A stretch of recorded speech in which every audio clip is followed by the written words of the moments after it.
بسم اللہ الرحمن الرحیم۔ عزیز طلبہ، ہم نے اپنے سابقہ لیکچر میں ملک عرب کی حالت کا اور اس سے متعلق مختلف معلومات کا جائزہ لیا تھا سابقہ لیکچر کے اندر۔ میں پروفیسر ملک محمد امین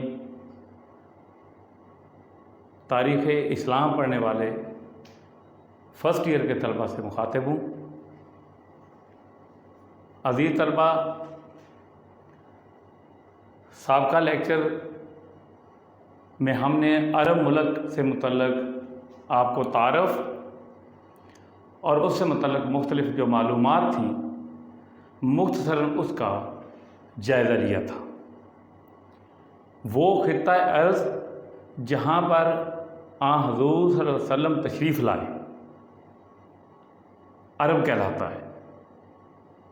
یاد رہے کہ بعثت نبوی سے قبل کا زمانہ، جسے ہم دور جاہلیہ کے نام سے موسوم کرتے ہیں، تو آج ہمارا جو موضوع ہے وہ ہے کہ اس دور میں، یعنی بعثت نبوی صلی اللہ علیہ وآلہ وسلم سے قبل زمانہ جاہلیہ، اس میں عربوں کی مذہبی، معاشرتی، سیاسی اور معاشی زندگی کا ہم نے جائزہ لینا ہے کہ اس وقت عرب معاشرے کے یہ حالات جو ہیں مذہبی طور پر، معاشرتی طور پر اور سیاسی طور پر، معاشرتی طور پر حالات کیا تھے۔ عزیز طلبہ،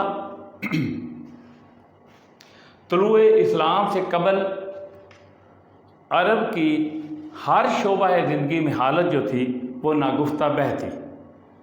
پورا ملک بد نظمی، بدحالی اور جہالت میں ڈوبا ہوا تھا۔ عرب میں توحید الہی کا پیغام سب سے پہلے حضرت ابراہیم علیہ السلام نے دیا تھا اور خدائے وحدہ لا شریک کی پرستش کے لیے خدا کا گھر بنایا تھا۔ لیکن وقت گزرنے کے ساتھ ساتھ ان لوگوں نے درس ابراہیمی کو نہ صرف فراموش کر دیا، بلکہ سرے سے ان کے دلوں میں جو درس ابراہیمی تھا وہ ختم ہو کر رہ گیا، اور صدائے توحید کا اثر بالکل ختم ہو کر ان کے دلوں میں رہ گیا۔ یہ وہ وقت تھا کہ جب نہ صرف عرب بلکہ پورے عالم میں خدائے واحد کا نام لینے والا اس وقت کوئی موجود نہیں تھا۔ بظاہر یہ لوگ دین ابراہیمی کے پیروکار تھے، لیکن اس کی صورت حقیقی کو یہ مسخ کر چکے تھے اور توحید کا رخ زیبا شرک اور بت پرستی کے اوہام میں چھپ کر رہ گیا تھا۔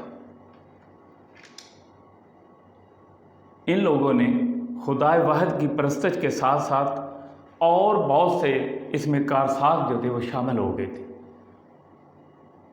مختصراً ہم سب سے پہلے وہاں کی مذہبی حالت کا جائزہ لیتے ہیں کہ اس وقت میں عرب کے اندر مذہب کی کیا صورتحال تھی۔ تو ضروری ہے کہ ہم اس بات کا جائزہ لیں کہ عرب میں اس وقت کون کون سے مذاہب موجود تھے اور ان کی حالت کیا تھی۔ سب سے بڑا مذہب اس وقت جو تھا عرب کے اندر وہ تھا بت پرستی۔ یہ عرب میں وہاں کے لوگوں نے دین ابراہیمی کو بھلا کر جس مذہب کو سب سے زیادہ اختیار کیا ہوا تھا وہ بت پرستی تھی۔ یہ لوگ فرشتوں کو خدا کی بیٹیاں کہتے تھے اور بتوں کو مظہر خدا مان کر ان کی پرستش کرتے تھے۔ سینکڑوں بتوں کی پوجا ہوتی تھی اور ان میں بہت سے بت جو تھے وہ بڑے نامور اور مشہور تھے۔ ان میں لات، منات، حبل، عزا، یہ ان کے نزدیک زیادہ عظمت والے بت تھے۔ یعنی حبل جو تھا، حبل خاص، یہ خانہ کعبہ کی چھت کے اوپر نصب تھا اور سارا عرب اس کی پرستش کرتا تھا۔ اس کے علاوہ ہر قبیلے کا اپنا بت تھا، یعنی ہر قبیلہ الگ الگ بتوں کا اس نے اپنا بت بنایا ہوا تھا اور ہر قبیلہ اس کی پوجا کرتا تھا۔ یہ حبل جس کا میں نے ذکر کیا ہے، یہ سارے عرب مل کے اس کی جو تھے وہ پوجا کرتے تھے۔ منات یہ بت جو تھا اوس اور خزرج کے جو قبائل تھے یہ ان کا بت تھا۔ لات یہ بنو ثقیف کا، بنو سریم، بنی غطفان، بنو حوازن اور یہ دیگر جو قبائل تھے یہ عزا کے پجاری تھے۔ وادی نخلا میں ہراس کے مقام پر اس کا ایک مندر تھا اور بنو شیبان اس کے دربار تھے۔ یاد رہے کہ ابو سفیان نے میدان احد میں اسی بت کا نعرہ جو تھا وہ بلند کیا تھا۔ عربی لوگ اس وقت، یعنی عرب کے جو لوگ تھے، یہ ان بتوں کے سامنے انسانوں کی قربانیاں دیا کرتے تھے۔ مورخین کہتے ہیں کہ بنو خزاع کا ایک سردار تھا عمر بن لہی، یہ پہلا بدبخت شخص تھا عرب کے اندر جس نے عرب میں بت پرستی کو رواج دیا۔ ان مشرک عربوں نے بیت اللہ کو بت خانہ بنا رکھا تھا اور اس میں 360 بت جو تھے وہ نصب کر رکھے تھے، اور اس خانہ کعبہ کی اندرونی دیواروں کے اوپر حضرت ابراہیم علیہ السلام، حضرت اسماعیل علیہ السلام، حضرت عیسیٰ علیہ السلام اور حضرت مریم کی مورتیاں بنی ہوئی تھیں۔ گویا مظاہر قدرت سے لے کر پتھر اور لکڑی کے اپنے ہاتھوں سے بنائے گئے بتوں کی وہ پوجا کرتے تھے۔ اور اس میں جو عجیب بات ہے وہ دیکھنے کی یہ ہے کہ اگر وہ ایک دن ایک لکڑی کا کوئی لاٹھ یا پتھر کا ٹکڑا جس کی وہ پوجا کر رہے ہیں، جس کو وہ خدا مار رہے ہیں، دوسرے دن اگر دوران سفر ان کو ان سے زیادہ خوبصورت کوئی پتھر یا لکڑی کا ٹکڑا نظر آتا تو وہ گھر آ کر پہلے پتھر کو یا لکڑی کے لاٹھ کو جس کی وہ پوجا کرتے تھے اس کو اٹھا کر باہر پھینک دیتے اور اس کی جگہ نیا جو پتھر ہے یا لکڑی کا ٹکڑا ہے اس کو اپنا خدا بنا لیتے تھے۔ تو یہ اس حد تک مقصد ہے ان کی جو مذہبی حالت جو تھی وہ اس طرح ابتر تھی۔ دوسرا بڑا جو مذہب تھا اس وقت وہ تھا عیسائیت۔ عرب میں عیسائیت کے حامی تھے، مگر سینٹ پال نے حضرت عیسیٰ کے لائے ہوئے مذہب کی شکل کو تبدیل کر دیا تھا، اور جو مسیحی عالم ہیں انہوں نے عقیدہ تثلیث وضع کر کے حضرت عیسیٰ کو خدا کا بیٹا اور نجات دہندہ جو تھا وہ قرار دے دیا تھا۔ پھر عیسائیوں نے حضرت عیسیٰ علیہ السلام اور حضرت مریم کے بت جو تھے وہ کلیساؤں میں سجا لیے تھے، اور یہودیوں کی طرح وہ بھی دین حنیف سے مکمل طور پر دور نکل گئے تھے، اور یوں عیسائیت مذہب بھی اپنی اصل شکل میں موجود نہیں تھا۔ تیسرا بڑا جو مذہب تھا عرب میں وہ تھا یہودیت۔ اسلام کی آمد سے قبل عرب کی جو بستیاں ہیں یثرب، خیبر، القرا، تیمہ، فدق، یہ سرخیز زمینوں والے علاقے ہیں، یہ یہودیوں کے قبضے میں تھیں زیادہ تر یہ بستیاں۔ اور یہودی دعویٰ تو دین موسیٰ کی پیروی کا کرتے تھے، لیکن انہوں نے بھی تورات میں بار بار تحریفیں کر کے شریعت موسیٰ کی شکل جو تھی وہ بگاڑ دی تھی۔ یہودی چونکہ عرصہ دراز سے عرب میں مقیم تھے، لیکن ان کی تنگ نظری، منافقت، مکر و فریب اور الگ دینی مرکز یروشلم جو انہوں نے بنایا ہوا تھا، اس کی وجہ سے کسی عرب قبائل نے بھی ان کا مذہب قبول نہیں کیا تھا۔ یاد رہے کہ یہودی دیگر عرب قبائل کی طرح خانہ بدوش نہیں تھے، یہ مالی طور پر دیگر عربوں سے قدرے بہتر تھے اور خوشحال تھے۔ سود خوری، مے فروشی، تجارت، زراعت، غلہ بانی، باغبانی، زیورات اور ظروف سازی ان کے مشہور پیشے تھے، اور ان کا یہ عقیدہ تھا کہ یہود اللہ کی محبوب اور برگزیدہ امت ہیں اور وہ سیدھے جنت میں جائیں گے۔ جو چوتھا مذہب تھا عرب کے اندر وہ تھا مجوسیت۔ اسلام کی آمد سے قبل مجوسیت جو ہے یہ ایران کا مذہب تھا، اور اس کے پیروکار جو تھے یہ آتش پرست تھے۔ ایرانی اثر کے ماتحت ہونے کے باعث شمال مشرقی عرب کا جو حصہ ہے وہاں کے قبائل نے مجوسیت جو تھے اس کو اپنا لیا تھا۔ ان میں زیادہ تر بنو تمیم، بنو لخم کے قبائل جو تھے یہ خاص طور پر قابل ذکر ہیں، لیکن کہیں کہیں اندرون عرب بھی مجوسیت کے پیروکار موجود تھے۔ مجوسی دو خداؤں کو مانتے تھے، اور ان کا عقیدہ یہ تھا کہ ایک خدا نیکی کا ہے اور دوسرا بدی کا۔ نیکی کے خدا کو وہ یزداں اور برائی کے خدا کو وہ اہرمن کہتے تھے۔ وہ روشنی کو خیر کا مظہر اور تاریکی کو شر کا مسکن سمجھتے تھے۔ وہ لوگ آگ کو خدا کا نور اور نیکی کی علامت سمجھتے تھے اور اس کی پوجا کرتے تھے۔ ایک اور مذہبی مذہب کو ماننے والے بھی لوگ موجود تھے، اور ان کا نام ہے زندیق۔ یہ بھی زیادہ تر اسی نقطۂ نظر کو جو مجوسیوں کا تھا اس کو ماننے والے تھے۔ پانچواں بڑا مذہب جو اختیار کیے ہوئے تھے لوگ وہ تھے صائبین۔ قرآن مجید فرقان حمید کے اندر صائبین کا ذکر آیا ہے۔ محمود شکری آلوسی لکھتے ہیں کہ صابی مومن بھی تھے اور کافر بھی تھے، یعنی دو طرح کے صابی تھے، مومن بھی اور کافر بھی۔ مومن صابی جو تھے صائبین، یہ ہر مذہب سے خوبیوں کو اخذ کرتے تھے اور برائیوں سے اجتناب کرتے تھے۔ بعض مورخین کا یہ خیال ہے کہ جو صائبین تھے یہ حضرت یحییٰ علیہ السلام کے پیروکار تھے۔ یہ لوگ بھی مظاہر قدرت کے پرستار تھے۔ جو کافر صائبین ہیں وہ 7 ستاروں اور 12 برجوں کے پجاری تھے۔ سورج، چاند، زہرہ، مشتری، ان کی پوجا کے لیے انہوں نے مندر بنائے ہوئے تھے۔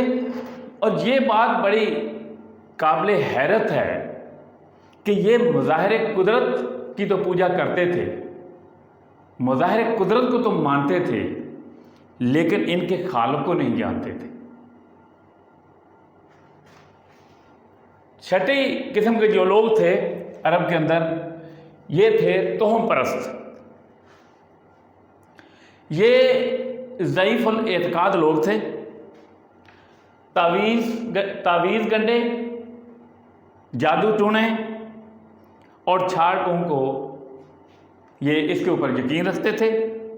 الو اور کوے کو یہ منحوس خیال کرتے اور کسی کام کو کرنے کے لیے تیروں سے فال نکالتے تھے۔ قیافہ شناس اور کاہن یہ غیب کے دعوے دار تھے ان میں، توہم پرستوں میں، اور شیطان، جنوں اور بھوتوں کے اوپر قابو پانے کے لیے کہتے ہیں کہ یہ بڑی مشقت اور بڑی بڑی ریاضتیں کیا کرتے تھے۔ گویا توہم پرستی کے اوپر مبنی عربوں کی جو جاہلانہ رسوم و رواج ہیں ان کی فہرست بھی بڑی طویل ہے۔ 7ویں چیز جو تھی عرب کے اندر اس وقت وہ تھی دین ابراہیمی۔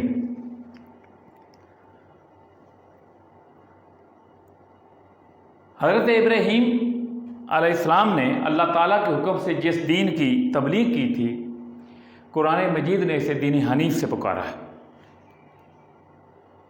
بعثت نبی صلی اللہ علیہ وسلم کے وقت جو حجاز کے بت پرست تھے وہ دین ابراہیمی کے پیروکار ہونے کے دعوے دار تھے۔